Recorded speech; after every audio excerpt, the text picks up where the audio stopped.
नमस्ते। ओवरव्यू में आपका स्वागत है। हमेशा की तरह 3 विषय।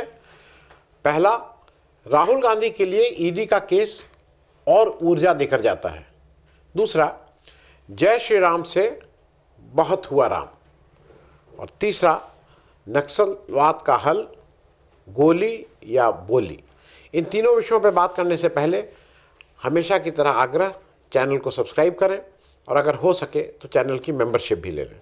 मेंबरशिप का मतलब कि आपको एक छोटी रकम हर महीने हमें आर्थिक सहयोग के रूप में देनी होती है, और अगर आप हर महीने का कमिटमेंट नहीं करना चाहते हैं तो एक बार एक मुश्त भी आप हमारा आर्थिक सहयोग कर सकते हैं। हमें आपके इस आर्थिक सहयोग की आवश्यकता है।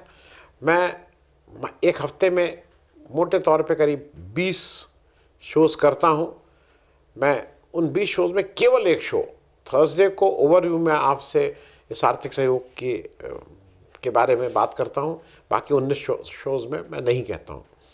तो मेरी अपेक्षा ये रहती है कि आप लोग अगर कुछ आर्थिक सहयोग कर देंगे तो हमें बहुत सी चीज़ें हमारे लिए आसान हो जाएंगी।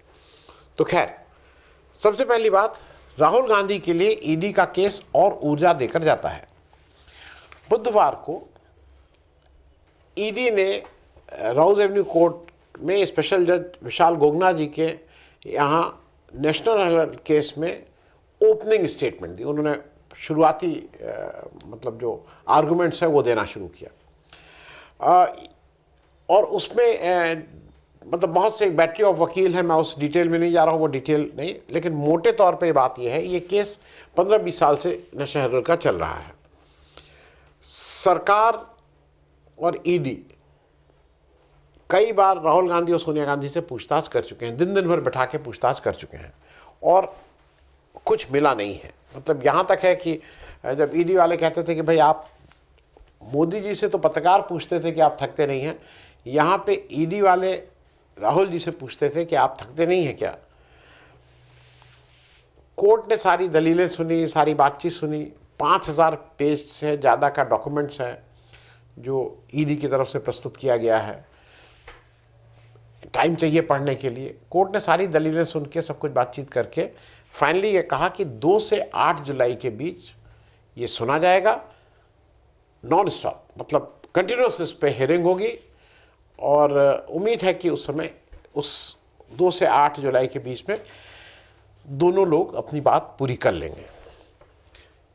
ईडी ने 7 लोगों के लिए को दोषी बनाया है इसमें। मतलब इस पूरे केस में, जो नेशनल हेराल्ड वाला केस है, इसमें 7 लोग दोषी बने हैं। सोनिया गांधी, राहुल गांधी, सैम पित्रोदा, सुमन दुबे, यंग इंडिया और 2 और। तो कुल 7 लोगों को इसमें दोषी बनाया गया है। अभी जो ईडी ने चार्जशीट दाखिल की है, तो कुछ 365 दिन बाद चार्जशीट दाखिल की। मतलब उसमें बहुत डिटेल और बहुत कसी हुई चार्जशीट नहीं है। यही है कि हैरेस करते रहो। क्योंकि एक चीज़ आप भी समझते हैं कि राहुल गांधी, जो आज बीजेपी के जो निरंकुश राज होने की बात है, जो अडानी का पूरा साम्राज्य होने की बात है, उसमें अगर कोई एक व्यक्ति उसके बीच में खड़ा हुआ है, उनके निरंकुश राज और अडानी के साम्राज्य के बीच में, तो उसका नाम राहुल गांधी है। राहुल गांधी, आपको क्या लगता है कि अगर राहुल गांधी का इतना कहीं भी सुई की नोक के बराबर भी अगर कहीं इनको टांगने वाली बात होती, इनको आरोपित करके सजा देने की बात होती, तो अभी तक बीजेपी पीछे रहती।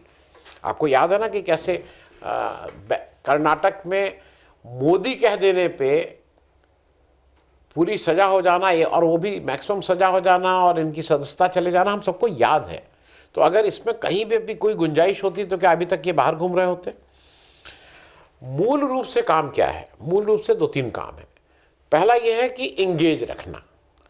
ये सब लोग, भाई राहुल गांधी सबसे बड़े नेता हैं, सोनिया गांधी पास्ट प्रेसिडेंट भी हैं, स्वास्थ्य भी ठीक नहीं है, और मतलब उनके प्रति कंसर्न भी सब लोग हैं। तो इन 2 लोगों को आप पूरे टाइम इनको एंगेज रखिए कि कभी ये सम्मान, कभी वो सम्मान, कभी इसका जवाब, कभी उसका जवाब, कभी, मतलब उनको ऐसा घेर दीजिए कि वो बाकी काम ना कर पाए। डिस्क्रेडिट और भी करना है। चैनल पे जाके हर चैनल पे आपको वो जमानत में है, वो जमानत में, भगोड़े जमानत, क्या क्या बोलते रहते हैं ये बीजेपी के सारे प्रवक्ता। उसमें से कोई ये नहीं कभी कहता है कि हमारे यहाँ जो मंत्री जी लोग हैं, कोई तड़ी पार था, कोई, अब आपके पास ताकत थी, आपके पास जोड़ तोड़ था, आपके पास इधर उधर था, आपने उस केस को कैसे कर लिया। लेकिन तड़ी पार तो था, वो तो कोर्ट ने कहा था तड़ी पार है। कितने लोग तड़ी पार बोलते हैं? और राहुल गांधी और सोनिया गांधी को कितने लोग आप सुनते हैं कि जमानत पे हैं। जमानत पे होना, केस होना उनको दोषी नहीं कर रहा है। उसी तरह से जैसे तड़ी पार होने का ये मतलब नहीं था कि सोहराबुद्दीन केस में उनकी, मतलब कोर्ट ने मान दिया कि उनसे कोई मतलब नहीं था। क्योंकि देखिए ऐसा है कि ये जो बताया जाना ना, उन्होंने इतना पैसा ले लिया, उन्होंने 90 करोड़ लिया, वो हर महीने इतना लेते हैं, 50 लाख लेते हैं। पैसे की बात कोई मानेगा? जो सोनिया गांधी की उम्र हो गई, राहुल गांधी की उम्र हो गई, क्या ये अगर पैसा कमाना चाहते तो पैसा नहीं कमा सकते थे? उनके उस कोर्ट में इतना है। मैं इसलिए पूछ रहा हूँ, बहुत से लोग हैं जिनके लड़के बच्चे बिना गुल्ली डंडा का, गुल्ली और डंडा पकड़े इंटरनेशनल गुल्ली डंडा के चेयरमैन हो जा रहे हैं, पैसा बेहिसाब कमा रहे हैं, वहाँ कोई नहीं पूछ रहा है। यहाँ पूछा जा रहा है, मतलब कि पैसे का आरोप, ये सब आरोप है।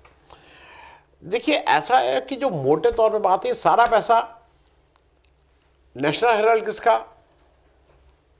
कांग्रेस और कांग्रेस पार्टी और पंडित नेहरू के परिवार का। यंग इंडिया किसका? वो भी इन्हीं का। एसोसिएटेड प्रेस जर्नल इन्हीं का। पेपर इन्हीं का। पैसा जो कहा जा रहा है कि यहाँ से वहाँ आया, वो भी इन्हीं का। तो किसी का पैसा मारा नहीं गया। मतलब आप अगर कोई अकाउंटिंग मान लीजिए कुछ हुआ भी है, ये किसी दूसरे का पैसा नहीं मारा गया है कि उनका पैसा इधर का उधर अकाउंटिंग का करके उसको एक केस बनाया जा रहा है, वो भी केस बन नहीं पा रहा है। अभी कह रहे हैं कि कांग्रेस का नाम, अभी जो आज पेपर में आया कि भाई कांग्रेस का नाम नहीं है, ईडी का कहना है इसमें। तो अगर कांग्रेस का नाम नहीं है तो कांग्रेस के खाते क्यों सीज कर लिए थे? इसीलिए सीज कर लिए थे ना कि इलेक्शन ना लड़ पाए कांग्रेस। इलेक्शन से जस्ट पहले कांग्रेस के खाते क्यों सीज हुए थे अगर कांग्रेस का इस पर नाम नहीं है तो? फिलहाल मुझे ऐसा लगता है कि राहुल गांधी को इन सब तरह से जब आप रोकने की कोशिश करते हैं, तो अभी आपने देखा पटना में क्या हुआ, दरभंगा में क्या हुआ। राहुल गांधी के लिए शायद उनके रास्ते में रोड़े अटकाना, उनके रास्ते को में और दिक्कतें करना, उनमें नई ऊर्जा का प्रवाह करता है, ऐसा मुझे लगता है। इट मेक्स एक तो रिजॉल्व करते हैं कि नहीं मैं इसको करके रहूँगा, और शायद उनमें एक नई ताकत, नई स्फूर्ति और नया कमिटमेंट पैदा हो जाता है इस तरह की होने से। तो ये बीजेपी को लगता है वो इंगेज कर रही है, लेकिन मुझे लगता है कि वो राहुल गांधी को और फोकस्ड और मोटिवेट कर रही है। अब दूसरी बात कर लें। जय श्री राम से बहुत हुआ राम। जय श्री राम, जय श्री राम। अब जय श्री राम को भुलाने का समय आ गया है। अभी जो राम जन्मभूमि का जो कंस्ट्रक्शन कमेटी है, जिसके चेयरमैन नृपेंद्र मिश्र जी हैं, उन्होंने पीटीआई को एक इंटरव्यू दिया है और उन्होंने उस इंटरव्यू में बताया कि राम दरबार का जो अभिषेक या प्राण प्रतिष्ठा है वो 5 जून को अयोध्या में राम जन्म मंदिर में होगी। और उन्होंने ये भी बताया कि इस बार कोई सरकारी वीआईपी गेस्ट टेस्ट नहीं होगा। तो क्या गुस्सा हो गए हैं सरकारी उससे, मतलब राम जी से गुस्सा हैं? किससे गुस्सा है, मोदी जी या भाजपा? उन्होंने ये भी बताया कि इस बार गेस्ट लिस्ट फ़र्क होगी, जो मेहमान आएंगे वो फ़र्क लोग आएंगे। क्योंकि ये बताता चलूं कि 22 जनवरी 2024 को मोदी जी ने बड़े स्केल पे, उन्होंने तो अभिषेक भी रखा था, व्रत भी रखा था। बताया गया था कि कई 15-20 दिन तक वो ज़मीन पे सोए और क्या क्या पानी सिर्फ पी के रह गए थे 15-20 दिन, कुछ उन्होंने खाया पिया नहीं था। सब करने के बाद वो 22 जनवरी को आके उन्होंने बड़ा भारी ढंग से प्राण प्रतिष्ठा की थी। इस बार ऐसा कुछ नहीं होगा। ये बताया गया कि 3 जून से पूजा शुरू होगी, 5 जून तक राम दरबार स्थापना की प्राण प्रतिष्ठा होगी, और 7 और मंदिर जो उसी प्रांगण में बनाए जा रहे हैं उसकी भी होगी। मंदिर वशिष्ठ, मतलब गुरु वशिष्ठ के बन रहे हैं, विश्वामित्र जी के बन रहे हैं, वाल्मीकि के बन रहे हैं, अगस्त्य मुनि के बन रहे हैं, अहल्या जी के, शबरी और निषाद राज। मुझे एक कहीं मन में क्षोभ हुई, हमारे तुलसी बाबा का क्या हुआ? पढ़ते तो तुलसी ही बाबा सब लोग हैं, उनको भूल गए। अरे भाई, जब इतने बन रहे थे तो 8वां तुलसी बाबा का भी एक कोई छोटी कुटिया बना दिए होते। खैर, ये तो उनका काम। तुलसी बाबा, अब तुलसी बाबा के नाम से अगर वोट मिलने लगता तो ज़रूर बन जाता, मालूम नहीं किसके नाम से, क्योंकि तुलसी बाबा के नाम से शायद वोट नहीं मिलता है, इस वजह से ये हुआ। ये भी बताया गया कि ये 3 फेज़ में मंदिर बनना है। फर्स्ट फेज़ में ग्राउंड फ्लोर बना था, उसमें हमने रामलला की प्राण प्रतिष्ठा कर दी थी। अब सेकंड फेज़ में ये जो फर्स्ट फ्लोर है, इसमें राम दरबार है। राम दरबार में हुए राम सीता, और लिखा गया है राम जी के भाई। अब जो हम राम दरबार में देखते आए हो तो राम, सीता, लक्ष्मण और हनुमान जी होते हैं। इसमें शायद कोई और बाकी 2 शत्रुघ्न और भरत को भी शायद बढ़ा दिया जाए, और ये गर्भगृह में रख के इसकी प्राण प्रतिष्ठा हो जाएगी। ये भी बताया गया कि 22 जनवरी 2024 जैसा ही भव्य आयोजन होगा, लेकिन बिना मोदी जी के इतना भव्य कैसे हो जाएगा। ये भी निपेंद्र मिश्रा जी ने बताया कि इस बार भाई इसको आध्यात्मिक लोग इसका वो करेंगे, साधु संत सन्यासी, ये लोग इसका प्राण प्रतिष्ठा करेंगे। मतलब धार्मिक लोगों के वो बुलाया जाएगा। तो मुझे ऐसा लगता है कि आज सबक मिल गया, या आपको लगता है कि अब राम जी आपका साथ छोड़ दिए। अब वो राम जी ने आपका साथ छोड़ दिया तो इसलिए आपने उनका साथ छोड़ दिया। अब आप तो जय जगन्नाथ को पकड़ लिए हैं आजकल। क्योंकि मोदी जी जब उस समय गए थे तो सब उल्टा था। सारे वो धार्मिक जो प्रमुख धार्मिक शंकराचार्य या इस तरह के जो गुरु थे वो कह रहे थे गलत टाइम है, आप नहीं कर सकते हैं। लेकिन मोदी जी कहाँ किसी के मानने वाले। लेकिन उसके बाद क्या हुआ, अयोध्या से बीजेपी की करारी हार हुई।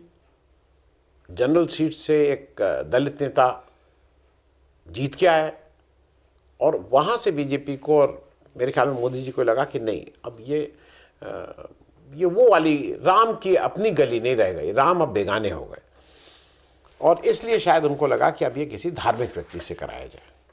तो चलिए, ये मेरे ख्याल में एक अच्छी चीज़ है। कम से कम सरकार का कुछ पैसा तो बचेगा। नहीं तो अंबानी जी से लेके सारे लोग कौन कौन नहीं आते थे, सबको लाइन में खड़े होकर हाजिर भी रहना पड़ता था कि भाई अगर साहब देख लें कि कहीं ये ना पता लगे कि साहब देखिए कि वो नहीं थे, उनकी नज़र नहीं पड़े। इसलिए अब अंतिम बात कह दूं, और वो थोड़ी गंभीर बात है और थोड़ी सेंसिटिव है। नक्सलवाद का हल गोली या बोली। आज सुबह आपने जब पेपर उठाया होगा तो आपने एक बड़ी प्रमुखता से एक खबर छपी है कि छत्तीसगढ़ में 27 नक्सली मारे गए, और उन साथ में उनके नेता जो बासव राजू थे, जनरल सेक्रेटरी थे सीपीआई माओ ग्रुप के, वो भी मारे गए इस इनकाउंटर में। ये भी सरकार की तरफ से आया है कि इस साल कुल 200 लोगों का ऐसा वो है कि 200 लोगों अभी तक छत्तीसगढ़ में मारे जा चुके हैं, जिसमें केवल बस्तर जिले में 183 हैं। और ये भी बता दूं कि अमित शाह साहब का ये कहना है कि हम 31 मार्च 2026 तक नक्सलवाद का देश से खात्मा कर देंगे, नामो निशान मिटा देंगे। मैं जैसे इस बार अभी तक 200 मारे गए हैं, 224 में 219 नक्सली लोग मारे गए थे, जिसमें 217 केवल बस्तर में थे। ये थोड़ा एक चीज़ समझ लें कि ये बासव राजू जी क्या चीज़ था। ये जो इनके जो नेता हैं वो बीटेक थे आरईसी वारंगल के, स्टूडेंट यूनियन के प्रेसिडेंट थे, कबड्डी प्लेयर थे, ये सब आने से पहले। लेकिन उसके बाद वो बहुत दुर्दांत माओवादी बन गए थे। माओ आंदोलन में 1985 से चले गए, फिर नंबर 2 हुए, फिर फाइनली उनके हाथ में कमान 2017 में आई, और तब से वो इस को चला रहे थे। वो आइडियोलॉजिकल और ऑर्गेनाइजेशनल दोनों हेड थे, और साथ साथ में वो जो कॉम्पिटिटिव, मतलब उनका जो लड़ाकू दल था उसके भी हेड थे। तो इम्पोर्टेंट हैं उनके लिए। ये वही लोग हैं जिनको मैं याद दिला दूं, जब एक कांग्रेस का कॉन्वॉय था, अगर आपको याद हो, वो जिराम वैली घाटी में जो मारा गया था घात लगा के, ये वही ग्रुप है। बासव राजू ने ही उसको अंजाम दिया था, जैसा कहा जाता है। देखिए, एक चीज़ ये समझना होगा कि ये जो नक्सलवाद है, और ख़ास करके देश के कुछ इलाकों में, इसका मूल मर्ज क्या है। क्योंकि मेरे हिसाब से ये सब सिम्टम्स हैं, नक्सलवाद, ये सब लोग सब सिम्टम्स हैं। और जब तक आप मूल मर्ज की दवा नहीं करेंगे तब तक ये बीमारी जड़ से ख़त्म नहीं होगी। बीमारी का इलाज अगर आपको लगता है कि 100 को मार दें, 200 को मार दें, 300 को मार दें, 400 को मार दें, ये बीमारी का इलाज है, तो मेरे हिसाब से ये शायद तत्कालिक रूप में आपने दवा दे दी और बुखार ख़त्म हो गया, उस तरह का तो काम करेगा, लेकिन व्याधि जो है, जो असली बीमारी है, वो तो जाएगी नहीं। तो असली बीमारी कैसे जा सकती है? मुझे लगता है कि किसी स्टेज पे नेगोशिएशन करना पड़ेगा, डिस्कशन करना पड़ेगा, बातचीत करनी पड़ेगी। और मैं इसलिए कह रहा हूँ उस समय शायद इस समय ठीक है। नक्सल आंदोलन इस समय अपने सबसे ताकतवर मुखिया को खोने के बाद दिशाहीन होगा। उसको लगता होगा कि नहीं नहीं भाई, इस समय हम लोगों को कुछ बात करनी लेनी चाहिए, we must talk, we must negotiate. तो शायद ये समय माहौल बिल्कुल ठीक बन रहा है, लेकिन अब टाइमिंग तो सरकार ही समझेगी क्या है। लेकिन अच्छा हो कि जितनी जल्दी इन सारी चीज़ों का, मर्ज का इलाज हो जाए। ये 100 मारे, 200 मारे, 400 मारे, ये नंबर्स हो जाएंगे, रिकॉर्ड में कहीं दर्ज हो जाएगा। लेकिन अगर बीमारी वैसी बनी रहे, 2024 में 2019 मारे, इस बार हमने 300 मारे, फिर अगले साल हम 400 मारेंगे, उसकी जगह अगर थोड़ा ध्यान हम लोग इलाज पे, इनसे बातचीत करके कैसे इसका हल निकले, उस पे करेंगे, तो वो देश के लिए भी ठीक रहेगा, इस सरकार के लिए भी अच्छा रहेगा। और ये लोग जो अपने ढंग से हथियार उठा लिए हैं, अब उनको लगता है कि इसके सिवा और कोई रास्ता नहीं है, यही उनके सारी समस्याओं का जवाब है, उनके साथ भी बात तो करना ही पड़ेगा। थैंक यू सो मच, बहुत बहुत धन्यवाद।